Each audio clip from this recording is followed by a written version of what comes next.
Welcome to the Healthy Skin Show with Jennifer Fugo, where we're flipping everything you've been told about your chronic skin issues upside down and connecting you with alternative solutions your dermatologist never told you about. Welcome back to the Healthy Skin Show. In today's episode, I'm talking all about Candida. This is a hot topic because so many people think that Candida is one of their root causes just from reading a list of symptoms online. And I totally get it because those lists include a number of symptoms that a lot of people have who have chronic health issues. Before you jump to the conclusion that Candida is an issue for you, or if you already believe that it is, know this. You can have the majority of the symptoms on those lists and not have Candida. You can have Candida, but never have had a vaginal yeast infection that you can recall. Or you could be one of those people who ends up with a mixed bag of bacteria and Candida, or even parasites, causing the problem. And in this case, just targeting Candida might not improve your symptoms, or will do so only marginally, because it was only one piece of the puzzle. Here are 8 fast facts that you should know about Candida. Number 1, Candida overgrowth does not respond best to diet alone. Number 2, the best test for Candida is a urine test that looks for the organic acid D-arabinitol. The spit test you've probably seen online is way too subjective and has no science behind it. Number 3, Candida is a commensal gut organism, so it does normally live in your gut. Keep in mind that it is an opportunistic bug, so when conditions are right, it will overgrow, just like when you take antibiotics. Number 4, the issue with Candida is that overgrowth begins in the gut. When we start to manifest outward signs of Candida, things like fungal infections that appear on your skin, feet, or nails, it's a clue of a fungal dysbiotic state in your gut, meaning that to really stop the outward expression, you have to address what's going on in your gut first. Number 5, from clinical experience, anti-Candida diets can help manage symptoms, but they are difficult to follow and not the most efficient way forward. Number 6, Candida cleanses can actually cause your skin symptoms to get much, much worse. So be careful doing one on your own. Number 7, a few big red flags for Candida overgrowth in your gut include multiple and extended rounds of antibiotics at any point in your life, steroid use like hydrocortisone and triamcinolone, birth control pill use, excessive alcohol consumption, as well as a long history of the standard American diet loaded with processed and refined carbohydrates and sugar. And number 8, you can have just about every Candida symptom that you read about online, but not have it as your primary issue. I've worked with so many clients who have Candida as their primary concern, and I've also worked with people who believe that they do from reading these symptom lists to discover that they actually had something else. Those lists are not foolproof. That's why I'm often hesitant to assume someone has Candida unless they've got really clear red flags, have done definitive testing, or have been diagnosed with Candida by their doctor. Sometimes you just want an answer, and everyone typically points to Candida as a culprit. This can lead down the path of taking lots of anti-Candida herbs that don't make you feel any better.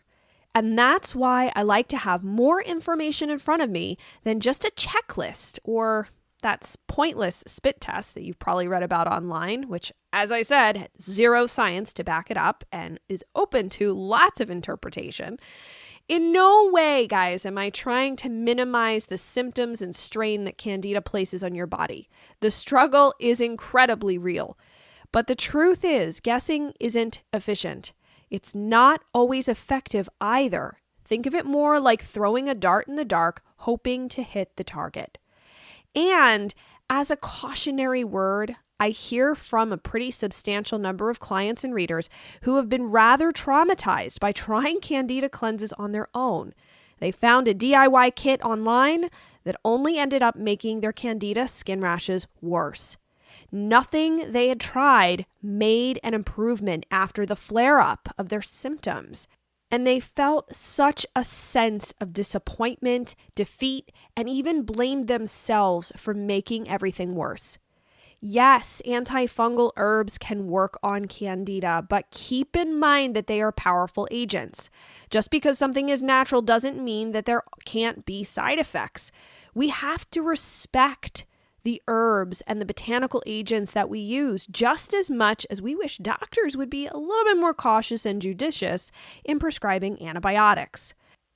Plus, eliminating Candida to get rid of Candida skin rashes means that you have to balance what's going on in your gut with ensuring healthy bowel elimination while supporting your liver detoxification system, specifically phase 2 detox, to handle this added burden. All so that you don't experience those dreaded flu-like symptoms along with a flare-up of skin symptoms that are often described as die-off or as a Herxheim reaction.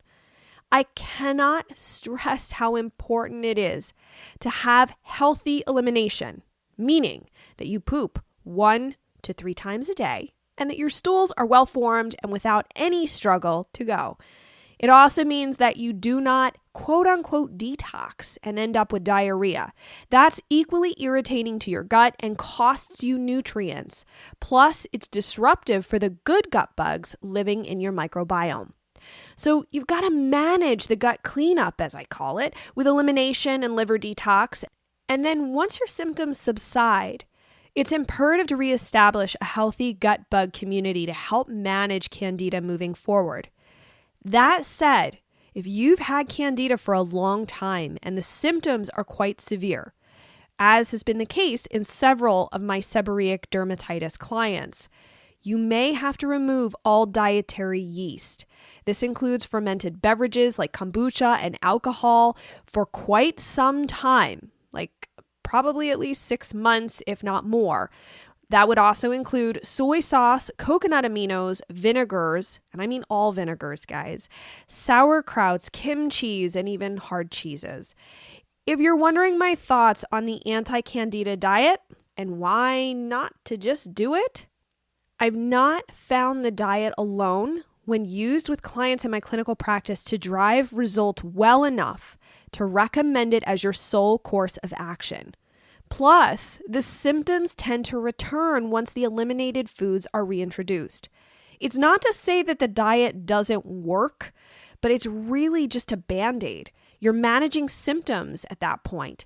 The environment of the gut has become so unfriendly to healthy gut flora as a result of the imbalance. And this imbalance, by the way, is also called dysbiosis.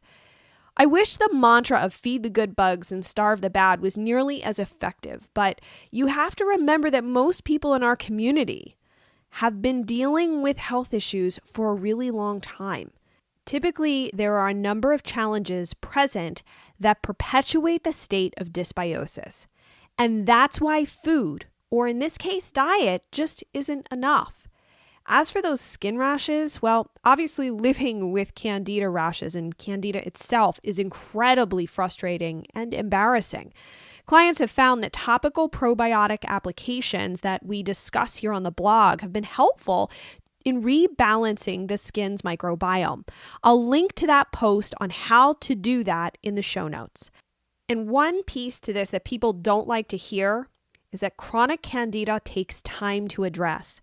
It's not something that you can be done with in a week. My clients with seborrheic dermatitis often take 5 to 7 months to see a full resolution. They've been living with it so long, not realizing that the scalp problem was actually a gut problem. As a result, it can take a few rounds of shifting around the anti-Candida gut protocol and sometimes having to deal with other microbes as well to finally get things to stick. I say this because I know how much you just want things gone and your skin to be better. But to truly resolve the underlying issue takes time. Maybe you'll get lucky and the process for you is faster and easier. I've found that it's best to set your expectations reasonably rather than fixate on a quick win. There's a lot more to the Candida skin rash puzzle and all of its connections that it has to eczema, psoriasis, rosacea, seborrheic dermatitis, and even tinea versicolor. We'll cover more about this in an upcoming article for you, so stay tuned.